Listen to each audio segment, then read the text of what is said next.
Hello guys, welcome to my makeup and skin care হল। এখানে আমি সুইস বিউটির একটা গ্রিপিং প্রাইমার নিয়েছি। টেক্সচারটা না আমার কাছে এলফের প্রাইমারের মতো লাগছে। নিয়েছি একটা মার্সের লিকুইড ব্লাশ, এটা শেড হচ্ছে মুস।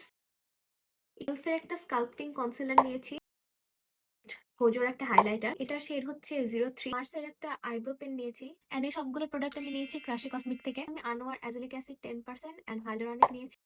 খুবই লিকুইড। এই শপের একটা রাইস ময়শ্চারাইজার, খুবই থিক একটা ময়শ্চারাইজার, মেইনলি এটা ড্রাই স্কিনদের জন্য খুবই ভালো হবে। পারচেজ করেছি ব্র্যান্ড কোরিয়া বাংলাদেশ থেকে। আমি একটা সিরামও অর্ডার করেছি, অনেক বেশি থিক। পাপায়া ময়শ্চারাইজারটা অর্ডার করেছি, এটা উইন্টারের জন্য খুব ভালো হবে। আমি একটা লিপ বামও পারচেজ করেছি, লিপসে দিলে একটু মেবি পিঙ্ক লাগবে। এটা আমি বিটি বিউটি গ্ল্যামারাস পেজ থেকে পারচেজ করেছি। স্কিন কেয়ারের জন্য এত কিছু পারচেজ করেছি, কিন্তু হেয়ার কেয়ারের জন্য না করলে কি হবে, সেই জন্য আমি একটা হেয়ার মাস্কও কিনেছি, কার্সেলের একটা হেয়ার মাস্ক।